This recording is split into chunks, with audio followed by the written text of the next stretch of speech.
11:30 podcast.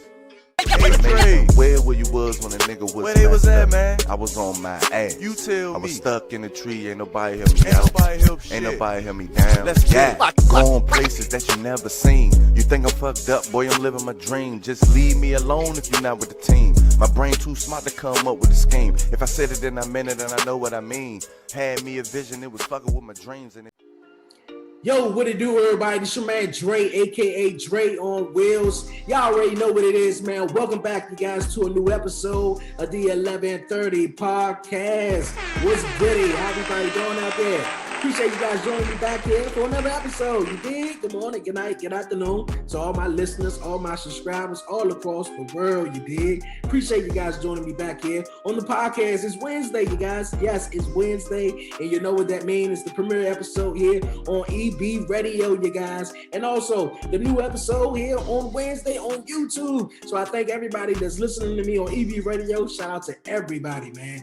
Thank you guys over at EB Radio so much. And for everybody that listen on YouTube, man, thank you guys. Leave a comment, like the video. If you're new to the channel, you guys, because we over 1,000 subscribers, I appreciate everybody for helping me get over to 1,000 subscribers. If you're new to the channel, don't forget to hit that subscribe button, you guys. Smash that notification bell so you don't miss an episode. Like it, leave a comment, all that good stuff. It's going to be a really great show. And also, you guys, man, don't forget to follow the 11:30 podcast on all social media platforms. But you guys, man, another great episode lined up in the books for you guys. Two guests this week, you guys. But first up, my guest, you guys, her name is Cee Cee. She is coming to us from Cleveland, Ohio, you guys.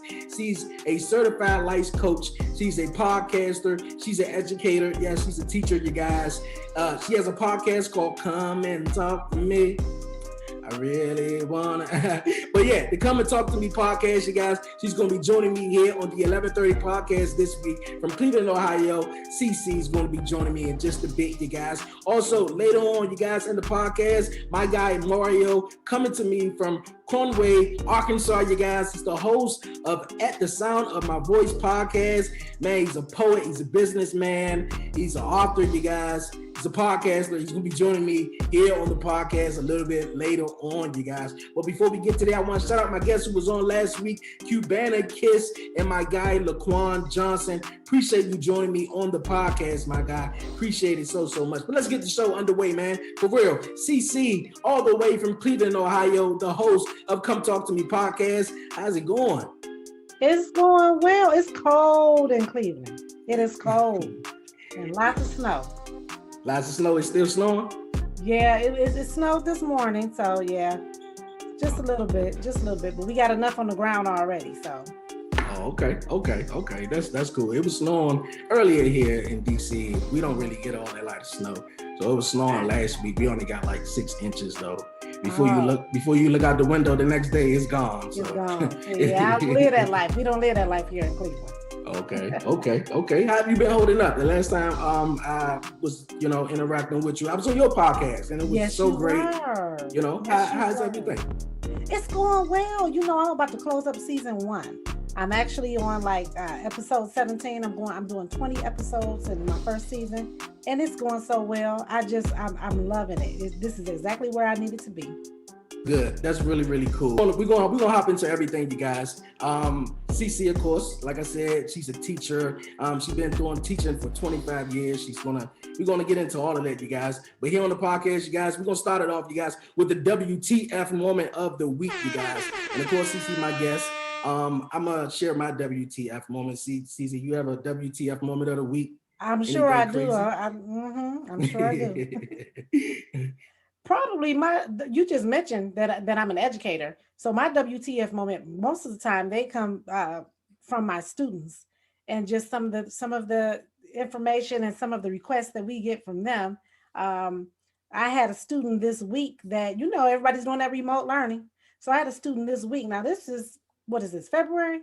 Mm-hmm. That I haven't logged on since probably October. And send me an email saying, what can I do to pass for the semester? Oh, wow. WTF? What?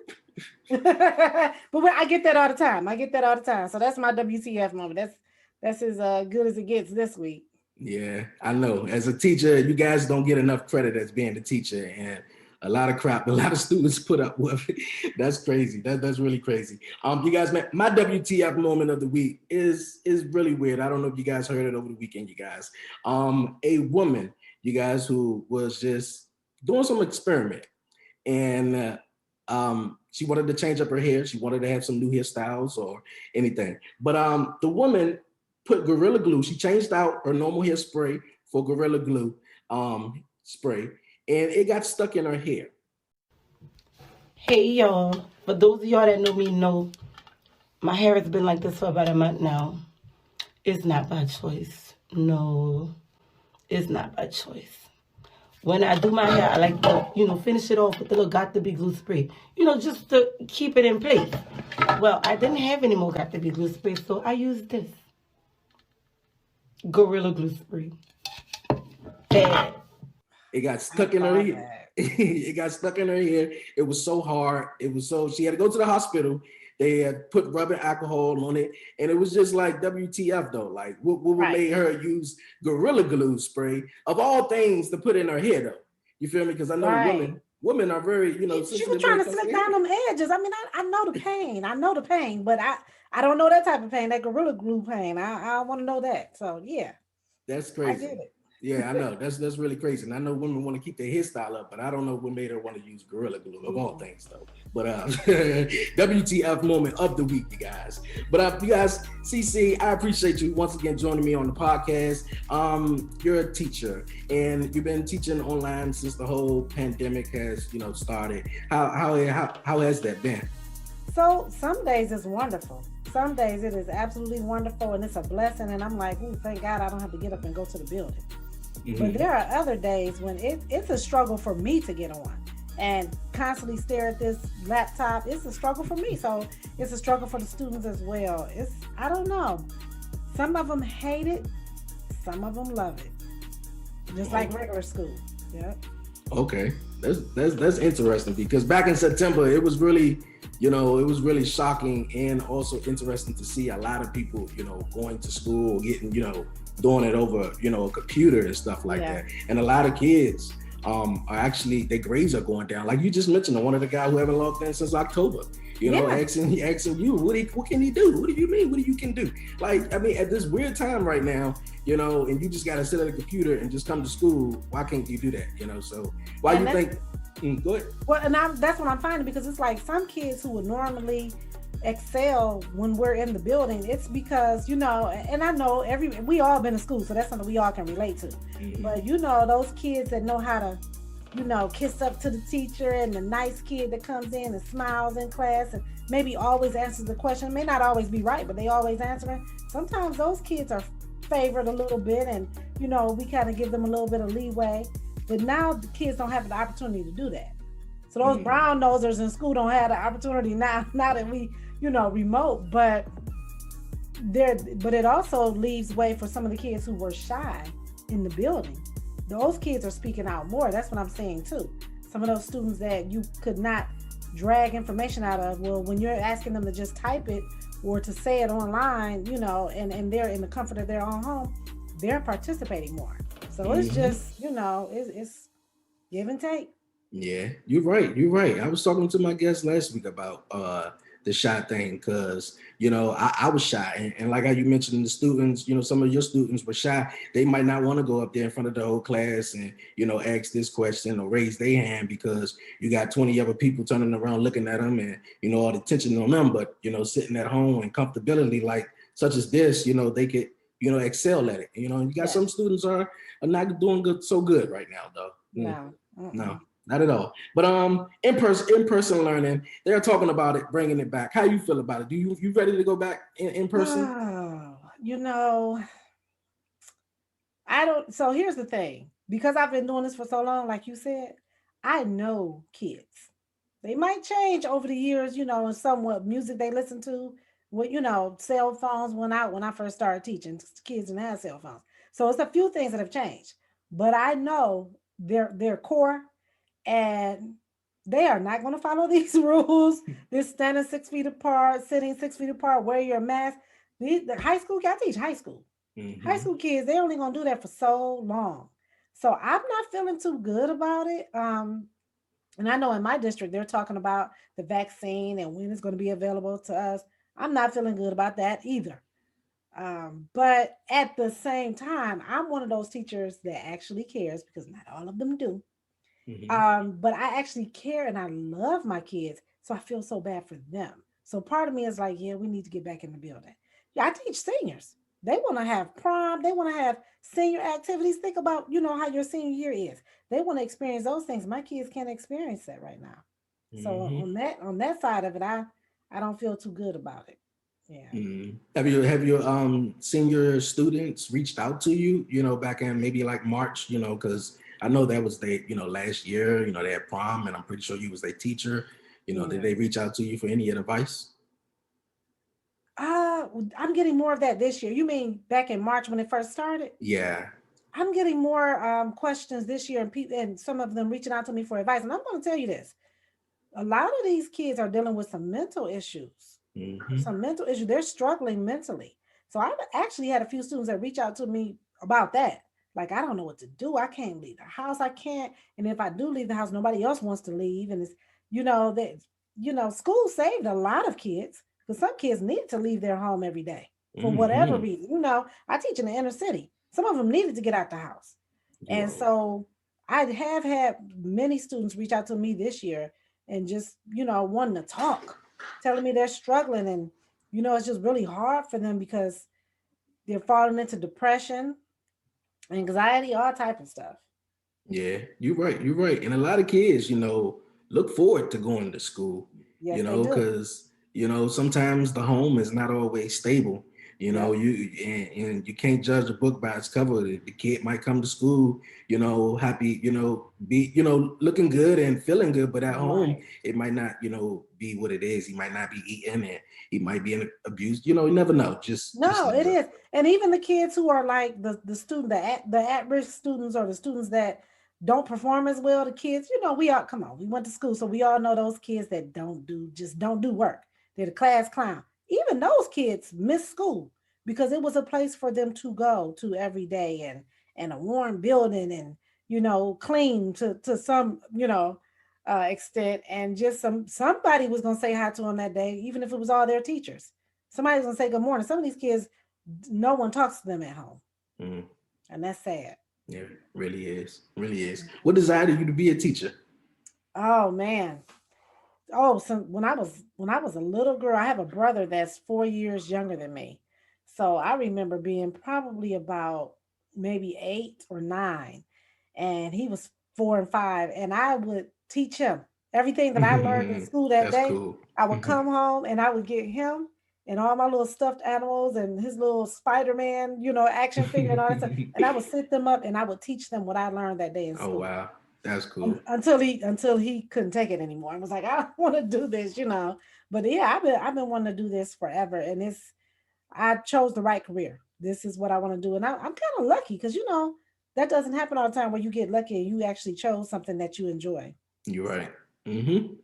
Why you think? Why you think? As you're a teacher, why you think teachers doesn't get the much respect that they deserve? Because we're as parents. I don't have kids, but as parents, they're sending their kids out each and every day to these people that they don't know at this school, and these teachers are teaching them. And such as yourself, you said you're a great teacher and you care. And there's teachers out there that don't. I mean, teachers out there that do care and don't get the recognition. Have you been recognized for being a teacher? I've been recognized a few times by maybe the administration, but you know what? Probably will have to say I get recognized by the students the most. And there Mm-hmm. have been times where maybe the building or the principal will recognize you, but the best recognition is from the students. I'm gonna be honest, and it doesn't happen often. It does not happen, but when I tell you, it could be the smallest detail. I had a girl last year. I was teaching, and last year I was teaching 12th and I think 10th grade. So this was a 10th grader. And we were reading a story, and it was like one of those dry, old school, the old classic stories that's really boring. And so, but I am always determined I'm gonna make this come to life. I got to try to connect it to their real life and connect it to 2020 or. And so I was teaching, and so I connected the story. Somehow I was able to pull it in, and she was able to relate to it. We go through the whole class. She didn't say anything during class. After class, she comes up to me, and this is a girl that's kind of got the reputation for being kind of like a bad girl. She missed school a lot or whatever. She comes up to me after class when it was time for them to turn in their books. She's turning in her book, and she's like, "You a tight teacher." She was like, "You tight because you made me understand that story." And when I first looked at this story and I saw the cover, I was not going to like this. But she was like, "You a good teacher." Those moments right there, I almost had that one tear in my eye. I'm like, "Oh, okay, all right, goodbye. Go to your next slide." Because it's just like, you don't get that. And for a student, and they don't have to tell you that. So for her to stop and make a point to be like, "I'm going to tell her this." I could just throw the book on the desk and leave class. Those are the moments that I cherish. That means more than any award I can get, any of that, any acknowledgement, like, you know, for a student to say that, and like I got it because of the way you taught it. That means the world. Mm, that's what's up. Is always those teachers out there that you remember. That's the good teachers that you appreciate, that you really, really appreciate. You told me some of the good stuff about being a teacher. What's some of the ugly stuff about being a teacher? Whew. Everything you could imagine. Sometimes it's just some bad kids. And when I say bad, I don't mean like they're bad, rotten to the core, because I don't believe anybody is. But it's some kids with some bad behavior. And it's some kids, you're gonna always have those kids. I don't care how good of a school year you're having, you're gonna have one kid in every class. That's the one that when you see them walking down the hall towards your class, when you're like, "Oh, he's here today." And it's like, oh man, because that's the kid that will throw off your entire class. Um, I'm trying to think what other aspects are some maybe another negative is, and I remember I felt this since day one of me teaching. When I was trained to be a teacher, it's because I love teaching. I just told you the story about having my brother being younger, and so I love the actual instruction. But people don't know it's so much more than just instruction to being a teacher. Of course, grading papers, but then it's all of the other little things that we have to do that have nothing to do with teaching. That to me is a negative because sometimes the adults are more concerned with that. And it's like we here for these kids. But things like attendance. Attendance is important, but it's so many other things. Like make sure you, connect this lesson to this and make sure it's just it's so many extras. People think being a teacher is standing in front of the class and teaching, at the board and okay, read this, assign it homework. It's so much more, so many other tasks we got to do. Those are the things that I'm just like, okay, I didn't sign up for this. I just want to teach the kids. But it's a few things, it's sometimes parents. I'm not gonna lie, sometimes parents could be the negative. Because there are some parents who are just determined that it is not their baby. My baby didn't do that. My child, what you talk? Okay, ma'am, I probably see your child more than you do. So I'm here to tell you that's what your child doing, So sometimes it's that. But like I said, you gotta have that balance because if the good outweighs the bad, then you're doing okay. That's what's up. That's what's up. But you guys, man, we're going to move on here on the 1130 podcast. Hey, Cee Cee, I got a question for you. Okay. Of course, elementary school, that's how I was exposed to racism at elementary school when it was February, Black History Month. It's Black History Month right now. I got to ask you a question. Do you think Black History Month teaches the youth to dislike the opposite race? Absolutely not. So I teach in a predominantly Black school right now, and I have for many years. But at some point, at the beginning of my career, I taught in a multicultural school where it was, we had a little bit of everything. Black History Month definitely does not teach kids to hate the other race. The purpose of it is to teach them their history of their race. But if that is done in a roundabout way, that's not the purpose of Black History Month. But sometimes when you teach those facts, you can't control the feelings that's going to arise after you teach the facts. I could teach all the facts and put no emotion into it. If I just teach my students like, this is what happened back in the 1700s, this happened in the 1900s, this happened in the 60s, I could teach all facts and stand back. They're going to have emotion behind that. So sometimes that happens, but that's not the purpose of it. Yeah, I would say it wouldn't be the purpose though. Not more so, just hating the other race, because I saw it as, in a way, okay, we sat in this class, it was every year, growing up, now learning, more stuff. Growing up, it was just like, okay, we sat in this class and we, learn how, Black history, what was Black History Month and what went on in those times and days and stuff like that. And in our school, we may have had probably about, in the class, maybe 2, 3, white people or so. Right. And, and I asked that question because it's, how would we know racism, and knowing that what these, what happened back in the days to kind of like dictate how I should treat you, now. You feel me? I think, if we wasn't, or certain, I guess how it was taught then, in the schools, to just say, okay, well, these what they did to us, and, and they don't like us because of the color of our skin.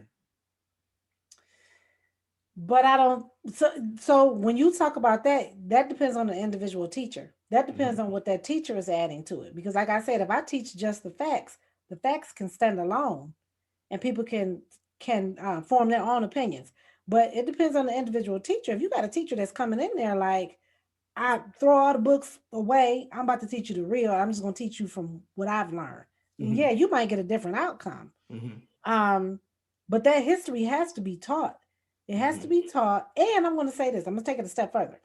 I was just literally telling my students last week that when I first started teaching, I did not focus on Black History Month in February.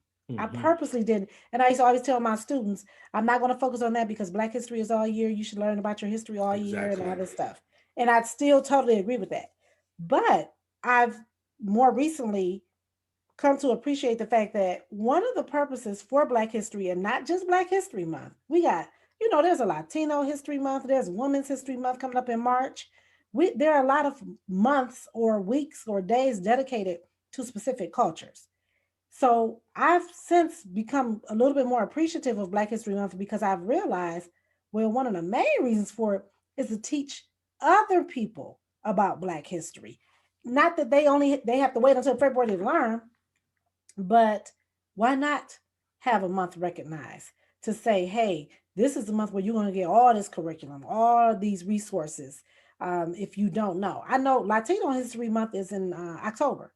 Every October, I feel like I learned something new. I'm like, okay, I didn't know that, and that's great. Maybe I wouldn't learn that if that month didn't exist. Who knows, Well said. Well said. I appreciate that answer. I really, really do. You guys, man, we're gonna move on here on the podcast. Cee Cee, have you ever had Roscoe's chicken and waffles? Oh, but I want to try it because I always hear about it. Yeah, I always hear about it too. Well, it was a crazy story that happened over the past weekend. It was a dude who robbed the Roscoe's Chicken and Waffles. But, he didn't take no money. He didn't hurt no one. He robbed the Roscoe Chicken and Waffles for the food. He robbed the food, and he also, on his way out, he took extra syrup. I'm like, is the food that good? And what happened was, he did this because one of the restaurant's employees, of course, told him to put on his face mask. And of course, we got that argument going back and forth through, this pandemic right now, to put on your face mask. He refused to put on his face mask, so he left out, came back in with a gun, but came in the back way and demanded them to put the chicken and the waffles in the bag, and he took syrup on his way out. I so don't want to laugh at this, but I know. It's crazy though. Like it really crazy. I mean, thank God she didn't harm nobody though. Yeah. But I mean, is it really that good? I mean, I heard the Chick-fil-A being good, but come on though. Hey, I mean, and you don't know what type of situation he was in. Maybe he been wanting that Roscoe's for a while. He might have been wanting that for a minute. Yeah, you're right. That's called emotions. Emotions that combined with hunger. I've had days like that. Now I'm not about to go up there and rob Popeyes, but I've had those days. That's emotion and hunger together. When you put that together, you can get a scary combination. Yeah, you will. You will get a scary combination. Have you heard of the Courtside Karen? I did not listen. You know where I'm from. So I am a huge LeBron fan. I am a huge LeBron fan. That's my man, 20 grand. I don't care where he is. Yeah. So you know, I'm a Cavaliers fan, but I'm more of a LeBron fan. So I'm gonna follow him where he goes. Except for that year he made me mad and went down to Miami Beach. But yes, I absolutely heard of Courtside Karen, and I know the story. Mm-hmm. Yeah, I thought it was real crazy though. Like LeBron, you know, is a top player, but my team is the Lakers. I love the Lakers though. But for her to, you know, just jump up and, you know, get in my man's face like that. I mean, LeBron used some harsh words though, but I mean, you know, I know this fans are back and excited to be back in the venue though, but you know, she need to sit down. People saying she already gonna have her own reality TV show in the next couple of months. Oh, really? Is that for real? I don't know how serious it is, but I mean, I guess it was entertaining and it went viral. So I mean, and see, so case in point, that's why she did it. Exactly. That's why she did it, trying to get some fame real quick. So you know, whatever, keep it moving. You know, next, you know, Exactly. like yeah, I'm sure LeBron is used to that, hecklers and just critics and everything. But I mean, everybody got a breaking point. Nobody's perfect, so nobody can just take that all the time. So yeah, I heard of her. Mm-hmm. I'm looking for her. No, I'm just playing. That's my boy LeBron. Yeah, you're right. Cee Cee, man, you have your great podcast. Come and talk to me. Can you tell my viewers and listeners about your podcast? Because I love it. And also, before you do that, you guys, it's just not 40 and over podcast, even though she has some great guests. I love the 40 and over episode with you and Gator. Gator was on the show. Yeah. He's a dope guy, from talking wrestling or relationships. It was a great show. So yeah, can you tell my viewers and listeners about your podcast? Thank you for that. I appreciate that. Yeah. So the Come and Talk to Me podcast is exactly what it sounds like. I just invite different people to come in and talk to me once a week, and we talk about everything under the sun. But I have a little special element to it. Every week, I have a segment of the show that's called the remix, because the show is based on the song Come and Talk to Me. I tried to break down the meanings of the songs, and so we know a lot of R&B songs got a remix to it, just like that song did. So the remix portion of the show is when we talk about all the things by way of memes. So what I mean by that, I bring in memes that fit my guest or the situation, or maybe something that is going on, a topic that is going on. So instead of just talking about topics, we actually talk about memes. And it's been a great, and like you said, it's geared towards, I always say it's geared towards 40 and over, because one of the reasons why I started the show is because I didn't see a lot of representation from people like me, Black 40, over 40, because I'm over 40, 40-year-old women from the Midwest, and Cleveland in particular. So I wanted to present that and to have that available for people to listen to. But honestly, like you said, it is definitely not just 40. And I mean, look at you, were one of my guests, and you definitely not 40 and over. I've had some guests in their 20s, but it's just that 40 and over perspective is always going to be present because I'm there. Mm-hmm. So I always try to make sure I bring in that element. But yeah, I've had so many different guests and a lot of fellow podcasters that, oh my God, have really blessed me and been guests on the show, and you yourself being one of those. So yeah, that's the Come and Talk to Me podcast. We air every Saturday morning by 8 a.m. Okay. You guys check out Come Talk to Me podcast, you guys, on Spotify, Apple Podcasts, wherever you get your podcasts, you guys. It's a dope podcast.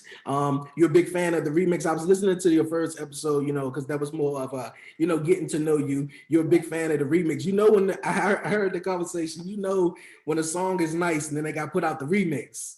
When they got to put out that remix, and you already like the song, no? I mean, come on, we can think about a lot of songs, and I I'm not gonna bring up this person's name, but we know there's a certain R&B crooner that we can't. He's canceled now. We can't mention his name, but he was good for dropping a song. Then next thing you know, 2 weeks later, the remix come. We like, oh, you heard the remix? Y'all know who I'm talking about. We can't say his name. He's canceled. No more of that. No more of that letter dot name. But he had some jams. But yeah, we good for doing that remix. I think Puffy invented it, didn't he? Yeah, he really did though. I wanted to make sure I added that in the show because when I remix the show, it's just adding in something different. So that's what we bring in those memes. Okay, that's cool. That's cool, you guys. Once again, go check out the Come Talk to Me podcast. But you guys, man, before we roll on out of here, we're going to bring back the returning segment here on the 1130 podcast. Shout out to my sis, April. We got questions by April, you guys. April sent in these questions. And of course, Cee Cee is my guest. I'm going to ask you some questions and, see how it goes. Okay, cool. All right. What is the pros and cons of teaching seniors? Ooh, okay. So the pros, they're seniors. So they're as mature as you're going to get. And all of them may not be as mature as you want them to be, but they're mature. More mature than the other kids in the building. So that's a pro. And also, when you teach seniors at the end of the year, you're chilling. Because everything is about graduation. So by fourth quarter, what is this? This is third quarter. Now we just started by April, I'm gonna be chilling. It's just all about makeup work. They turn in what they try to make sure they graduate. So it's not, I'm not that stressed at the end of the year. Okay. So, yeah, that's a pro. The cons, I think the cons is also that they're mature. So it's like they could be a pro and a con. They're so mature, so it's like certain things they don't even have time. They get senioritis real early. They don't want to listen to what you got to say. They're like, I'm just trying to graduate. So. You were right. What is something your students would be surprised that they found out about you? That I have a podcast. Oh. They don't know that. I don't want them to know that, even though I know at some point they could, easily find out. But yeah, they would be shocked to know that I have a podcast. And they probably would be shocked to know some of the content that I talk about on my podcast. Okay. Yeah, I think, when you have a teacher and you're so used to seeing it, you wouldn't be expecting her to talk about certain stuff. You'd be like, no, they think all you do is what they say. And when you're in the building, they don't think you leave the building. I anytime I run into students out in public, they're like, I could be at the supermarket. What you doing here? I do have to eat just like you too. I don't live at the school building, so yeah. Okay. What made you become a teacher and handle some good students, but the ones also whom even God cannot handle? I don't know. Okay, so I will say this. That's kind of my thing. That's kind of my forte. The ones that a lot of other people can't handle. Somehow God has blessed me and I can handle them for the most part. I literally can probably name students on one hand that over the years, I'm just like, I can't handle this one. Somebody else. But most of the time, I'm the one that can step in and kind of get to those kids. I think it's because I try to relate to them. That is so important. When it comes to dealing with kids, you got to let them know, hey, I'm from where you from. In whatever way, like I've been there too. You got problems? I had problems as teenagers too. Sometimes they look, especially the teachers, they look at the teachers and think, you don't know anything about my problems. I might not know them, specifically, like maybe I didn't have the exact same struggle, but I struggled as a teenager too in some ways. So you got to relate to them first. Okay. What grade have you taught and what grade had to be the best or easiest? I'm certified to teach 7th through 12th grade. So I've taught every last one of them. I've taught 7, 8, 9, 10, 11, and 12. The easiest, it really depends. Because like I said, seniors, it's really nice teaching seniors. But I teach English. So, we got to read. So for me, it's always easier to teach the grade level that's reading the books that I like. So I would have to say that's 10th grade. Okay, cool.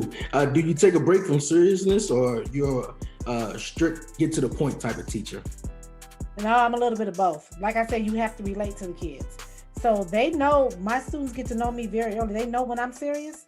But I don't want to say joke a lot, but I definitely have a more relaxed atmosphere. Mm-hmm. Okay, that's cool. How do you feel about today's teaching strategy compared to years ago? So everything is on the computer, everything is technology, and I think that's taken away a lot of teacher creativity, and it's also made everybody think they could teach. Because it's a skill you could in order to be able to reach kids. That's a skill, but people think now, okay, I'm just do whatever with the computer and throw them on the computer and give them something online. But no, it's a skill to be able to do it for real. Mm-hmm. If you had to build your own school, what would it be like? I've never been asked that question. It definitely would include a lot of self-care. I don't know, resources, and allow students to be individuals while also getting that education. But there are so many other things that I would have in there that has nothing to do with education. And like I said, it would be that self-care and being able to be an individual and letting them know that who you are, you're beautiful already. You don't have to follow the crowd. Mm-hmm. Self-care is important. It is important. Do you have a favorite student? Come on now. So I have this thing, the kids always laugh at me because I call all of them my favorites. At some point, everybody has their day where I call them my favorite. And I had to kind of stop doing that because I used to do it a lot. I said, well, you're my favorite student. So I would make sure I told all of them that at least once throughout the school year. But I had to stop because I don't know if maybe I would forget sometimes. They call me out like, I don't believe you now because you just told him yesterday that he was your friend. I was like, okay, I thought that was like a way, almost like a kind of joke, but they got serious about it. Like, I thought I was your favorite. So I've stopped doing that. But I will say, I can't say favorite, but I always have a few that I connect with. It might be a girl student that reminds me of myself. It might be a boy that reminds me of my brother, when he was in school, or just somehow I connect with them. And sometimes I don't even let them know that I have that connection with them, but I look out for them. I look out for them in other classes and everything. So that's good. That's really good. What encouragement can you give to those who wants to become a teacher?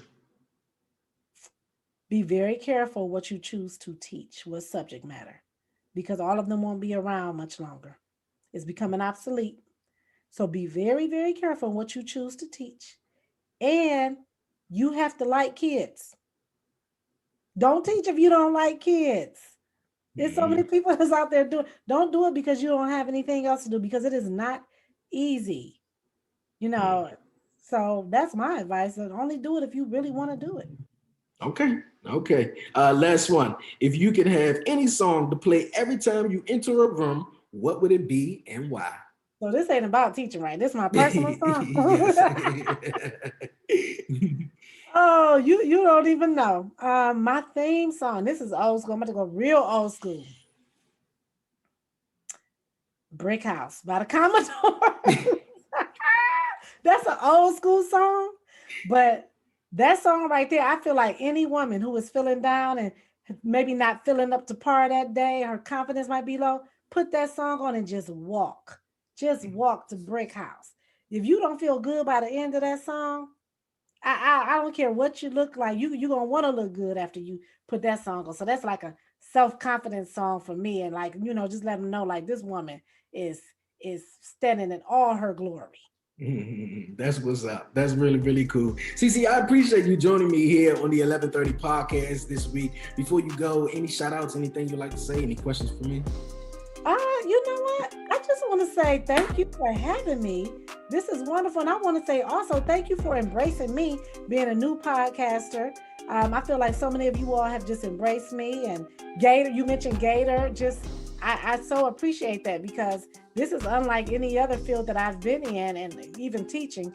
When you get in there, it's like, good luck, do your best. But I've had so many people that I've made connections with, and we've continued to connect with each other. So I just appreciate that. And happy Black History Month to everybody.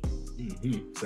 Same to you. Happy Black History Month. Well, you guys, man, check out Come Talk to Me podcast wherever you get your podcasts is at. It's a dope podcast, you guys. If you like to be on our podcast, hit her up. You want to drop your social media? I would, because people actually add to my content by sending me things on social media.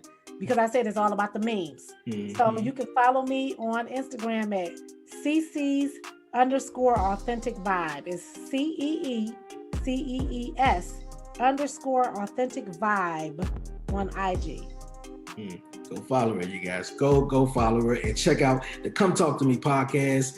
Cee Cee, it was an honor. It was a privilege. It was a dope time chatting with you here on the podcast. I wish you the best. Keep doing your thing. I hope you stay safe out there in Cleveland. And thank you for joining me this week on the podcast. Thank you for having me, and you stay safe too. Take care. Thanks, DeAndre. Yo, Cee Cee, I appreciate you stopping past here on the 1130 podcast. It was an honor. It was a dope time chatting with you, returning the favor. You know, I was on your podcast and having you on my podcast here on YouTube and EB Radio. It was an honor. It was a dope time. You guys, go check our podcast out. Come Talk to Me is available on Anchor FM, Spotify, wherever you get your podcasts is at, you guys. Go follow her, man. Go follow her. It was an awesome time. Really, really awesome time. Shout out to the April for the questions. Yeah, Cee Cee was like, never been answered that question before. You know, if you got your own school built, what would it be? So shout out to April for the questions. And once again, shout out to Cee Cee for being here on the 1130 podcast. But you guys, man, don't go nowhere. Coming up, you guys, my guy, Moreo. He's a poet. He's a podcaster. He's a businessman. He's a jack of all trades. He's the host at the Sound of My Voice podcast. He's going to be joining me here on the other side, you guys. We're going to take a quick break. And when we come back, we got the rest of the podcast. You dig, man? Sit tight.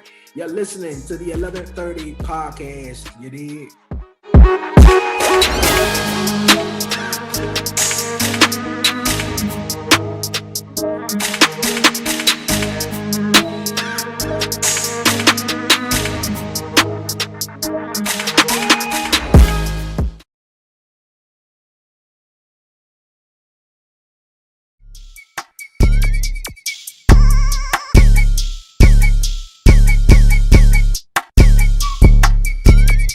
You guys, welcome back here to the 1130 podcast. Appreciate you sticking with me throughout the break. I want to thank my guest Cee Cee for joining me here on the 1130 podcast this week. You guys, go check her out. Go check out the Come Talk to Me podcast. But you guys, like I was saying before the break, I had another guest and he's here joining me right now on the podcast. His name is Moreo. You guys, he's coming to us from Conway, Arkansas. You guys, he's an artist. He's a poet. He's a businessman. He's an entrepreneur. He's an author. You guys, he's a podcaster. He's a jack of all trades. He's the host of At the Sound of My Voice, you guys. And like I said, yes, he's a poet. My man, Moreo, how's it going, bro? Man, it's going great. I appreciate you for having me on. I have to sit back and I appreciate that introduction because it was really something. And I'm really glad to be here. No problem. I appreciate you joining me here on the podcast, man. I really, really do. We were chatting a little bit before we just got started, man. I met you and we connected through another podcaster named Ashley. Shout out to Ashley. Go check her podcast out, Audaciously Me. And it was a dope. Also, Vaughn, her partner who was on this last episode also. We met, man, and we connected throughout the episode, and they had us on. It was a great time, man. And I was speaking to you, and I was saying my fiance, man, she was sitting right next to me, and she was hearing the interview. And man, your questions, your responses were so dope. You're so dope, man. And everybody was just like, man, I don't want to follow him, man. I don't want to follow him. But I was listening to your podcast also, you know, and you was like, you know, you don't got to be sorry for giving short answers. Your answers just you know, intellectual, and it's dope, man. So, and I got to ask, do people come to you for advice? I do have some people that come to me. It's kind of uncanny for me when people come to me and ask me different questions. But one thing about me, I feel like anything that's been given to me, whether it's tangible or whether it's any kind of knowledge or experience, I feel like it's my responsibility to share it. You know, it's not just a gift for me to hold to myself. So some people do actually come to me and ask me different questions, but you know, at home, sometimes you can't just overly explain everything, but it's definitely something when you have something to give like that. So when people come to me, which they do off and on, I consider it a privilege that they would even come to me. So yeah. That's cool, man. That's really, really cool. Another thing you said on your podcast, man, you have a deeply rooted relationship, you know, an appreciation for women. You were so good at the answers. Like, were you an advisor or something like that? You know? No, man, it's like this. I have an incredible mom, man. She's dope to this day. Like, we talk every day. I was raised by her. I had an incredible stepfather, but my mom, she's always shown me different things by example. I didn't have that one-on-one talking relationship, anything like that. What I really had was just her leading by example and me seeing her how to be a hard worker, how to be, supportive. She's always supported me in everything I've ever done.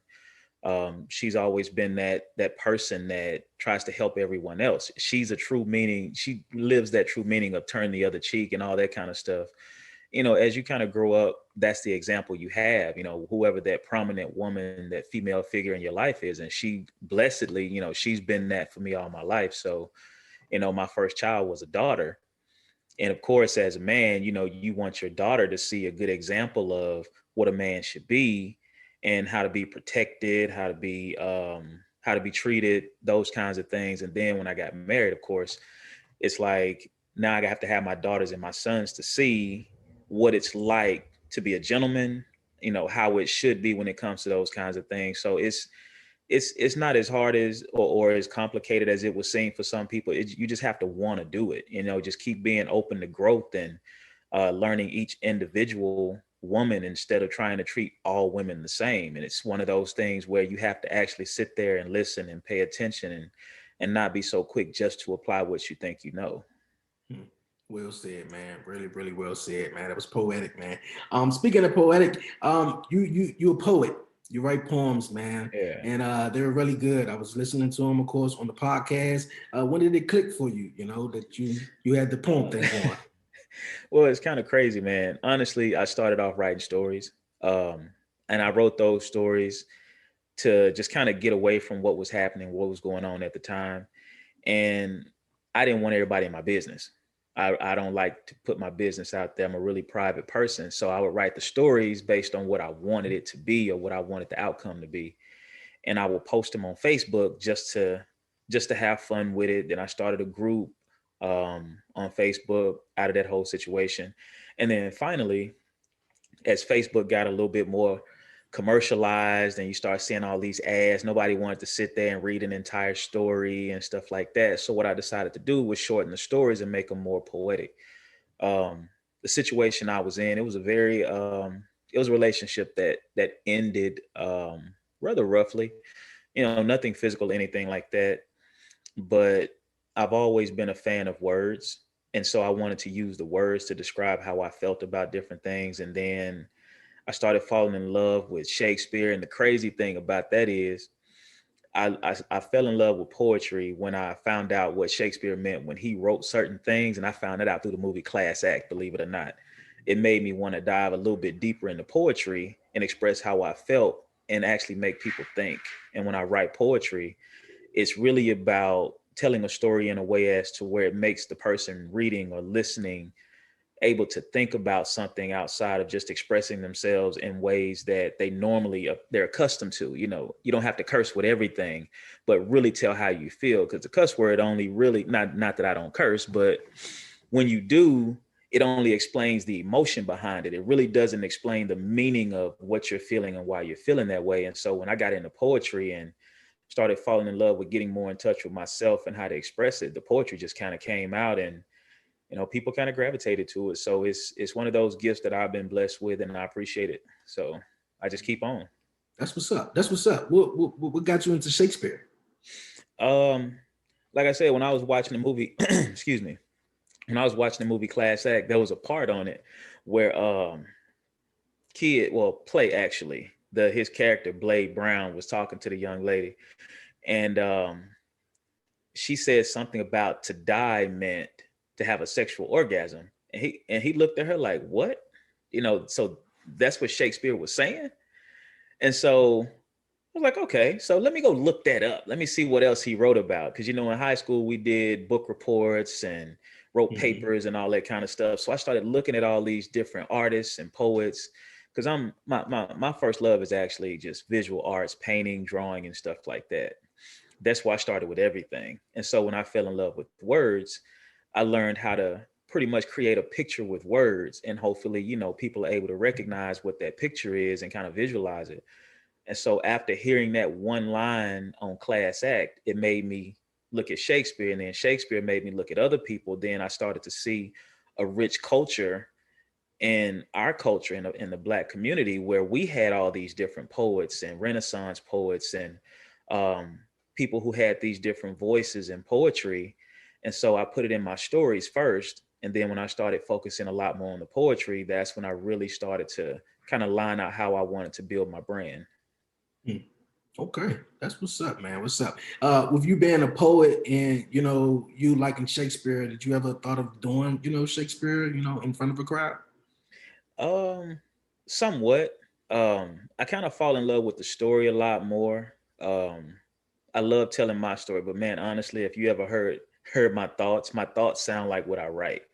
So that's why it comes so easily. And if you've ever had thoughts in your head where you really want to convey them to people, and when it comes out, it sounds right to you, but to them, they're looking at you sideways like, okay, what is he talking about? What's going on with him?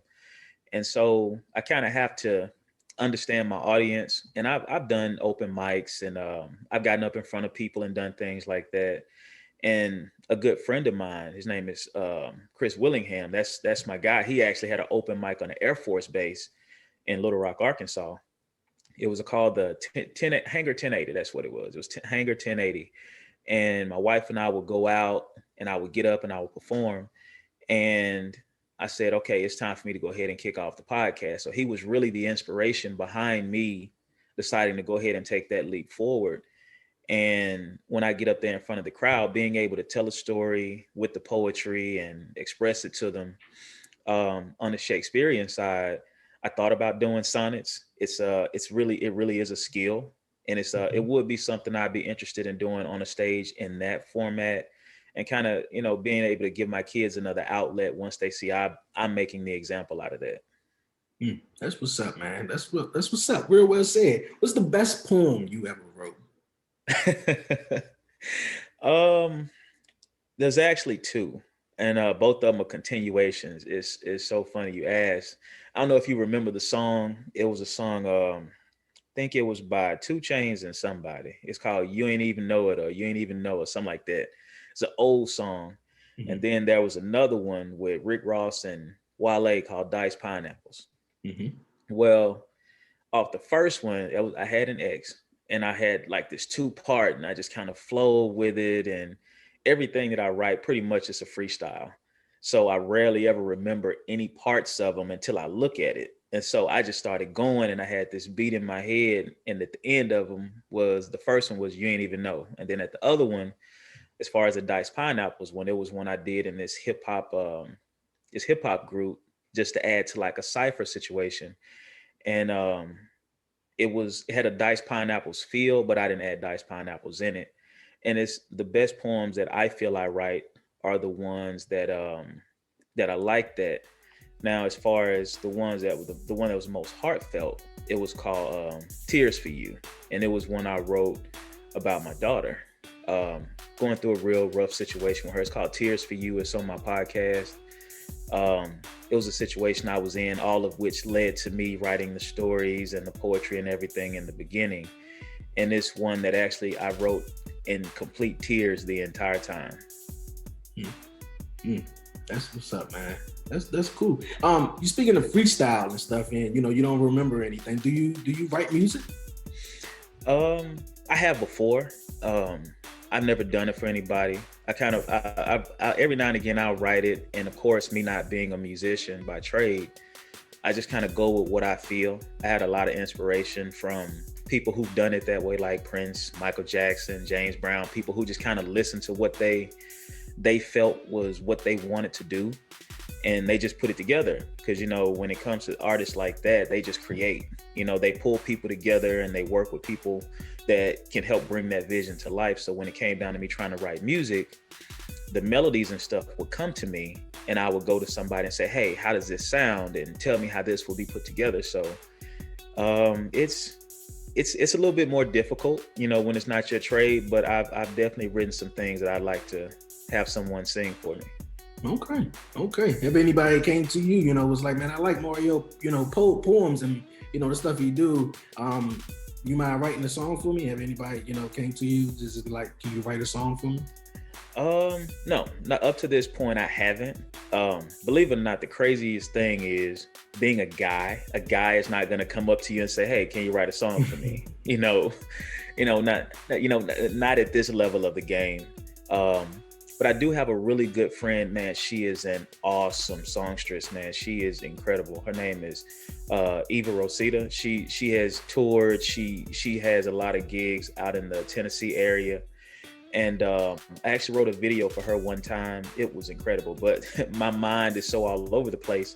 The video probably would have cost about a couple $1 million to make, because it was like my mind was just so ecstatic over the song that she sent to me to write the video for. And her brand is so big. When I was working with her, I've written a couple of songs. I hadn't given those to her, but we worked on maybe a video, and I've heard some of her music, and hopefully we actually get a chance to bring that to life sometime in the future. Okay, that's awesome, man. That's awesome. I see your stuff, you get your merch behind you and stuff. Did you design those shirts? Yes. Well, actually, the one that's over here, the All Houses Matter, I actually saw a meme. The one thing, like I said, my first love is the visual arts. So I can draw and paint. So I can draw anything out, and now anything I can draw, paint, or think about or see, I can put on a shirt. So I decided that was important, and it's all houses matter, which is in reference to people saying all lives matter. And as you can see, you have the house that he's actually spraying there's nothing wrong with, and the one to the left that's actually on fire, but he's not paying attention to.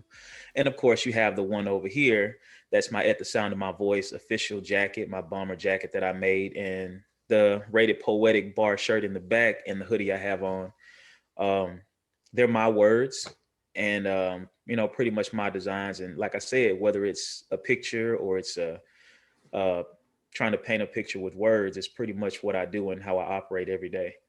Yeah, I dig it, man. I really, really dig it. Tell me about your design business, your design painting and, printing business.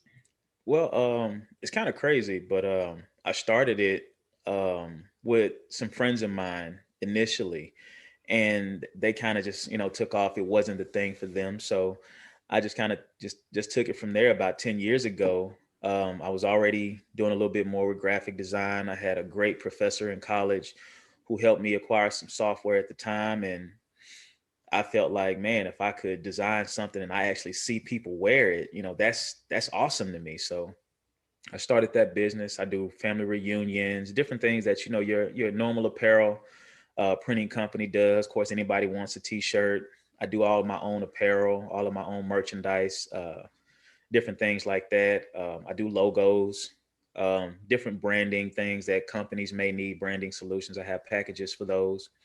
I don't do websites, but I do design my own. So I put those things together, and, most of the time I'm able to kind of barter some services for other people's services. We kind of help each other out, and it's paid the light bill a few times. So it helps. That's what's up. How long you said about 10 years you've been doing? Yes, about design? 10 years, around the time I really started writing, and probably before, I say about a few years before I released my first book. I was doing the stories, the poetry, and starting the t-shirt business all at the same time, because my first official business before that was I was selling lingerie.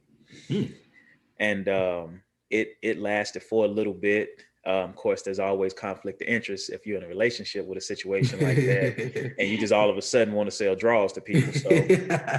So I decided that after a while, I really get into what I wanted to do, because I don't believe you should just do something just because it's a good idea. You got to feel it. You got to want to do it, have some passion about it, and a love for what you're doing. And everything that I do now is an extension of who I am. And, not to get too deeply into it, but my full testimony is basically my purpose being to build other people.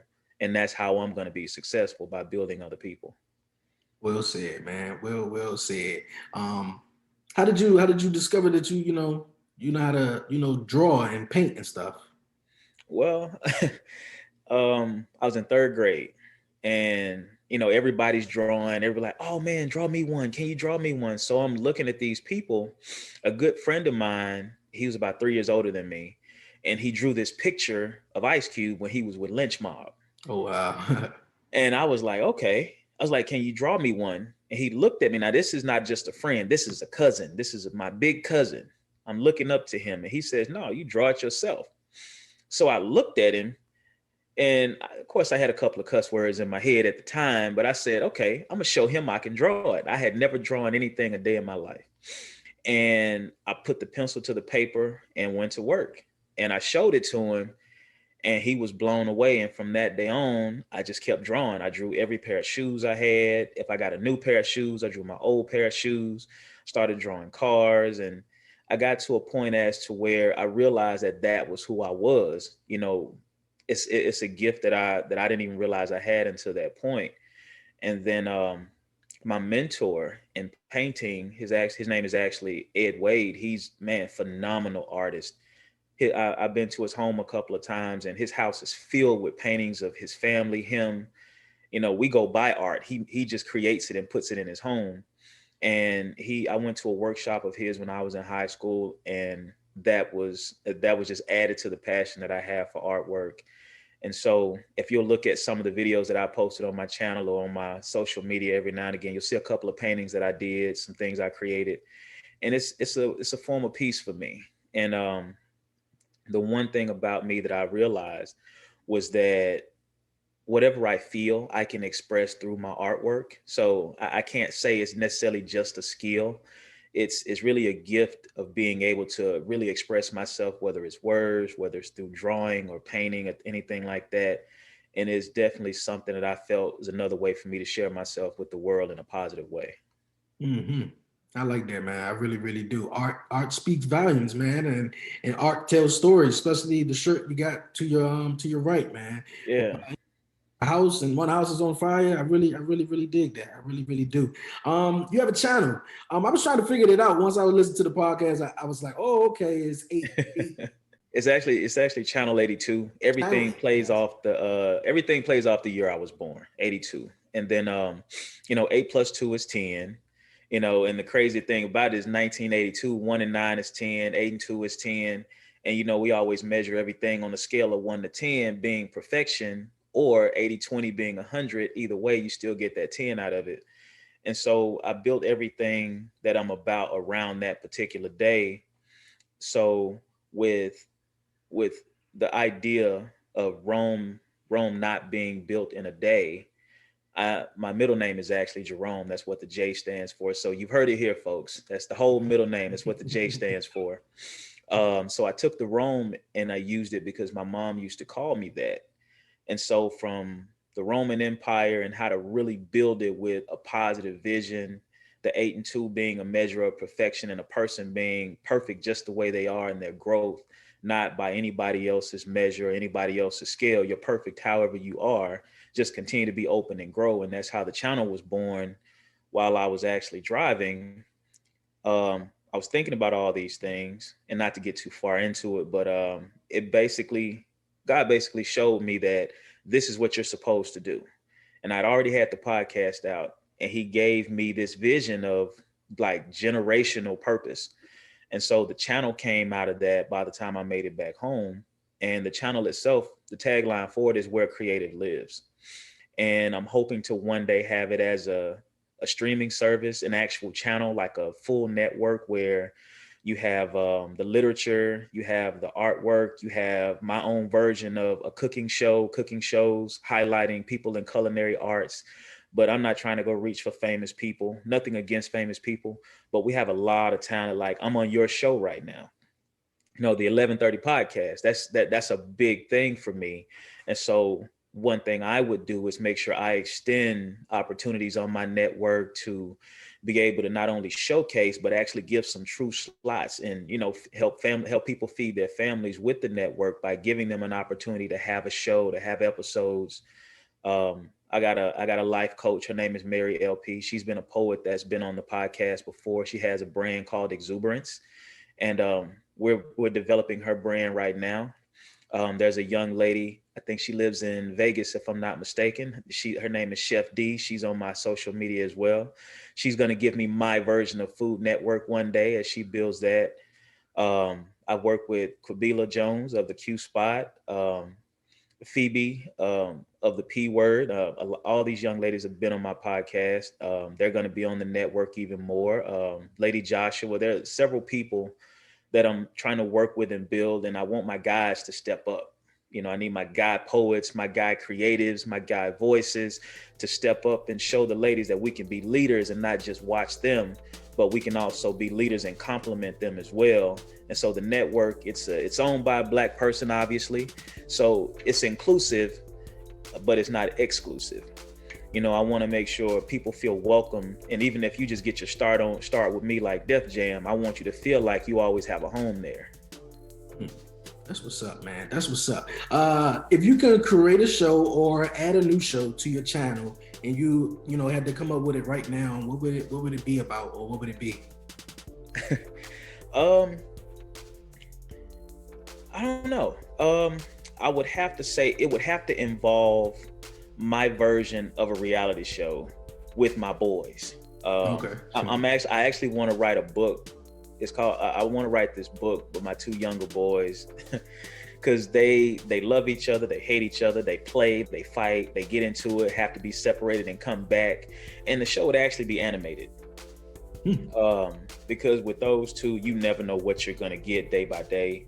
When you separate them, they try to get back together. When you put them together, they play and then they fight.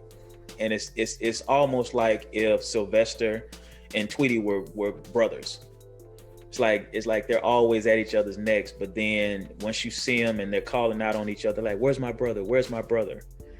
And I would have to say it would be something revolved around my kids right now, my boys.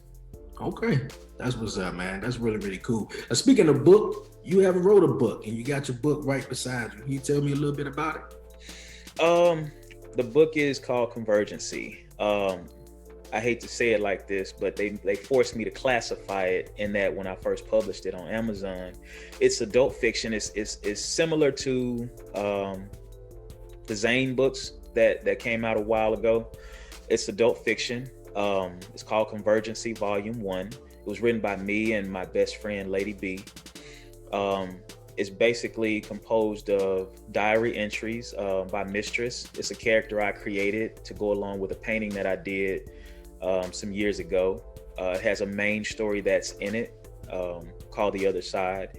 It has different short stories in it, and it's my way of at the time it was just something I wanted to get done. It was an accomplishment that I set out that I wanted to do. Myself and Lady B, we wanted to put out a body of work since we were doing all this extra writing and pulling these stories together. So eventually what we ended up doing was we pulled it together, wrote some more pieces, and I had written so many stories by then that it only took us about 6 months to fully write, edit, and actually publish it. And we published it in 2012 under our own imprint, RID Publishing. And that's one thing I tell anybody, regardless of what you're doing, get your rights to it, own it, and you can put it out however you want to. And that's what we did. We got everything we needed for it. I designed the book cover and everything. My best friend, Lady B, she designed the layout and everything. And we just kind of put it together. And it's actually picked up steam over the years. And I'm pretty proud of it. That's really cool, man. That's really cool. You gotta have the right people in your circle, man, to surround you, man, that's gonna push you to the next level, man. So that's really, really cool. That's really, really cool. And all of that, I know motivates me. I know it motivates you, but how do you keep yourself motivated? Well, prayer. I pray a lot. I pray every morning. I pray over every single meal. Sometimes I even pray over candy if I decide to get a piece. I know that's right. I mean, man. It's to a point now in my life, man, my faith is so high. It's so high I can't even see it anymore, and it grows by the day. I look at my family, getting back to my kids, I'm raising generations, and I look at it like that. Like, I'm raising a whole generation of young men, young women that are going to impact the world one day. And so I look at what I do as that part of the legacy, whether they want to keep it or whatever it may be. And I was recently listening to, I can't remember the guy's name, but he made the movie that just recently came out, American Skin. And he was saying that, one day when he leaves this earth, he wants to have something as to where his kids or his family can say, that's what he did to leave an imprint on the world. What did he do while he was here? And the more I started to do what I'm doing, especially after I had the revelation about the actual Channel 82 brand, it's motivational just to think about what I can do to impact my kids' lives, what I can do to be the best husband, the best provider, um, and just what's going to happen. When I am gone, what are they going to say at my funeral? What are they going to say when after all this is done? What did I actually do to make an impact? And most recently, I started working on a project called the My Black Project, and it's by us, and us meaning the people that are a part of the project, as well as the Black culture itself. And it's not like I said, it's not an exclusive, but it's not an inclusive, but it's not exclusive. It's inclusive, but it's not exclusive. Excuse me. And I wanted it to be something as to where we could build onto the rich culture that we have. And that's motivational to me, because being able to create, and my wife asked me in the beginning of everything before the podcast, have I ever thought about using my voice for something else? So when these projects came to me, that was motivation in itself, to not only show her, show my kids. I even got them involved in some upcoming projects that I'm working on. Um, just being able to do that, man, because every day we wake up and there's so much that's out there. Mm-hmm. You say a few words, you pray, and you move, and you keep moving. And I learned not to focus on the stuff that's trying to tear me down. And once I stopped doing that, the motivation was easy, because I'm seeing every day where I could be doing something to impact someone else's life, even when I'm down about it. Whether I'm going to work, whether I'm coming home, I have things in my life right now that I didn't have as a kid. That's motivational for me. My mother's still living. A lot of people can't say that. That's motivational for me. Whether I can buy my mother a house or give her a home to live in, that's motivational for me. And for my kids, and I tell my kids all the time, I say, you might not like me very much at times. You may even tell yourself, I don't love him. But the one thing they'll never be able to say is that I don't love them, or they'll never be able to say they can't call on me when they need me. And for me as a father, for me to know that they know that, that's motivational for me. So I don't get tired of doing the things I do, and I get the strength renewed every day. So that in itself, again, is motivational for me. Man, well said. Well said. Because everything you're saying is true, man. Everything you're saying is true. A lot of people can't say if their mom said. We lost a lot of people this year due to the pandemic, or last year due to the pandemic and stuff, and still is. So, motivation to me, man, is to continue to connect with guys such as yourself, man, like-minded, gentlemen, black men that, to keep working at it. Because this is dope, man. I really, really appreciate you. And I just want to say, man, happy Black History Month to you, man. Before you go, how do you feel that this country continues to treat Black people in such a way? Well, of course, it's something that touches me, because, of course, my family and my children. One of the things I feel like we have a huge focus on, and like I said, the project that I'm working on now is going to highlight like exactly how I feel, and what it's about is basically the generational trauma that we've received inside of the system. We focus so much on the system of how we're treated and different things that are going on. And there are other issues that we face, regardless of what day it is. You don't just face issues at work, you face issues at home. So us as a culture, we've had all these issues at home because back in the day, Pops didn't say, okay, well, how are you feeling? What are you going through? Pops was like, you need to go to school, you need to work, you need to make this happen. There were no emotions or anything like that that were necessarily respected when it came to a man. And so, as a culture, we haven't nurtured ourselves enough one to another. So we can't expect anybody else to really do for us what we feel we deserve. We have to actually go out and fight for it. We actually have to go out and get it. And if we, when it comes down to the situation as far as the government is concerned, I've heard plenty of people say it, but it's kind of brushed over like it's not important. You start with your local. You start with things in your local government, your state governments, before you even try to shoot straight to the nationals. Because as you've seen last year, and even in the election, the local and state governments are the ones that basically control how we're going to make this thing happen, regardless of where you are. And so while we're doing that, we as Black men, I feel like we need to take that lead and educate ourselves more on those things that are going to impact not only our families, but our communities, and we actually get together. You know, how many examples do those people in our culture have of men stepping out there and doing what's right, doing what's necessary to build their families and not only focusing on themselves? I tell my children every day, well, not every day, but I tell them more often than not, I said, I'm not concerned about the social aspects of your life, what you like and don't like. I'm concerned about what you're focused on. Are you focused on your education, or are you focused on how you look while you're trying to get your education? And so when people treat us a certain way, we have to understand, what are we doing on the important issues, the issues that actually affect us, affect our homes, you know, like supporting Black businesses. I had a gentleman come up to me and say, hey, you haven't supported me, man. You hadn't come out and you hadn't bought from my food truck. I was like, okay, I'm going to buy from your food truck regardless.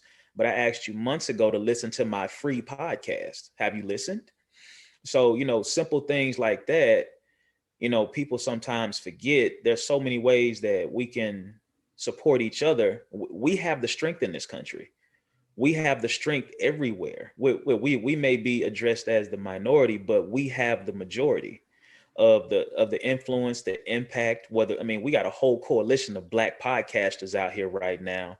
You and I, like you said, we connected through Kaya and Ashley's podcast that they do together, Women at Play.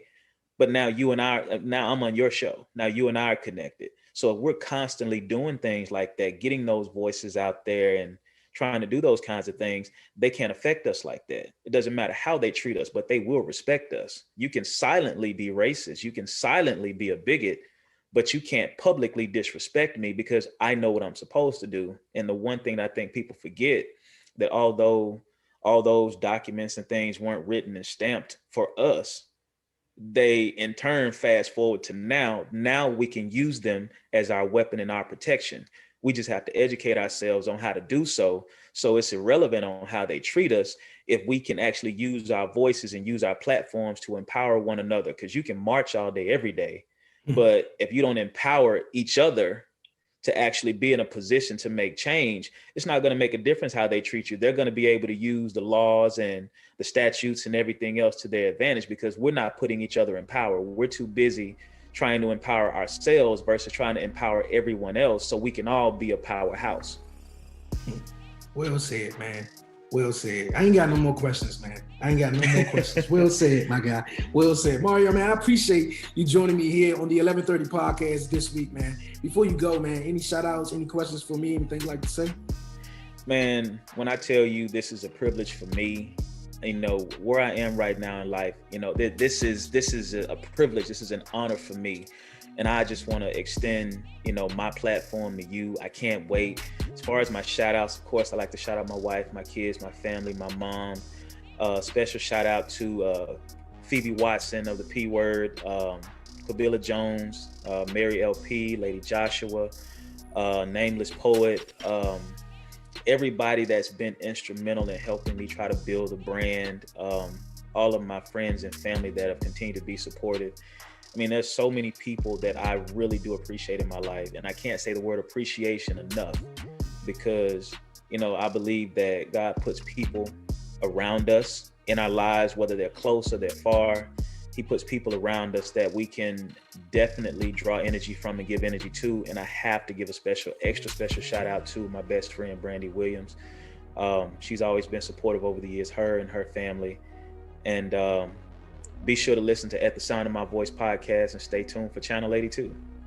Hey, man, that's what's up, man. That's what's up. It's motivation, man, and it's inspiring to keep connecting with guys such as yourself, man, for real.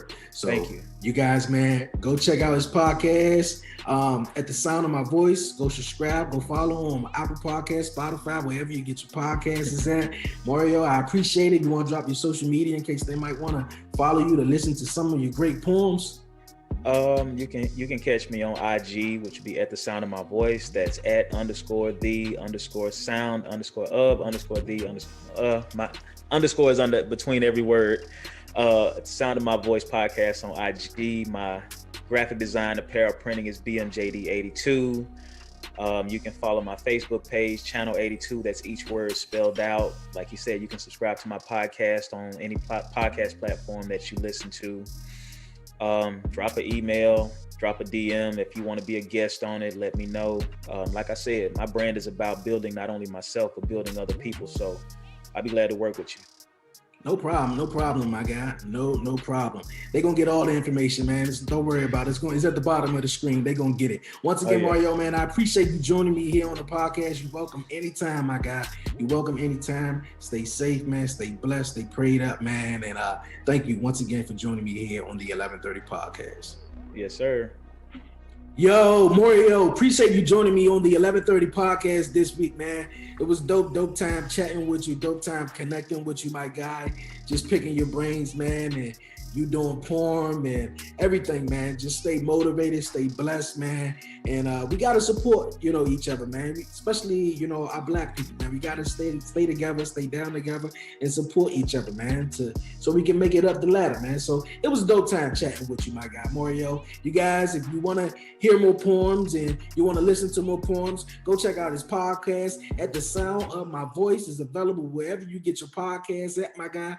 And you everybody, just go check it out, man. Go check it out. So shout out to Moreo and appreciate you joining me on the podcast. You're welcome anytime, my guy. And also, Cee Cee was joining me earlier in the show. Thank you for stopping past here on the podcast.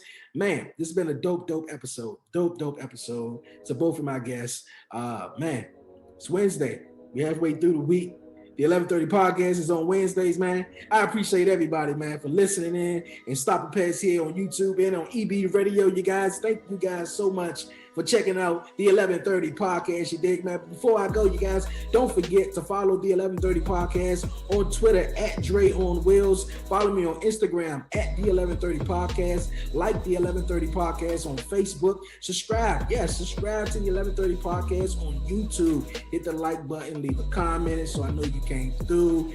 I shout you out. Smash the notification bell so you don't miss an episode, you dig? And also for my wrestling fans out there, man, tune in each and every Friday. That's the 1130 podcast, Talk Pro Wrestling, where I interview some of your favorite independent referees, ring announcers, independent wrestlers, you name it, you guys. You name it. That's the 1130 podcast, Talk Pro Wrestling. Yes. We on the road to WrestleMania right now. We some big things going on. So join me each and every Friday, you guys, to talk some pro wrestling. But if you'd like to be a guest here on the podcast, you guys, email me. That's the1130podcast@gmail.com.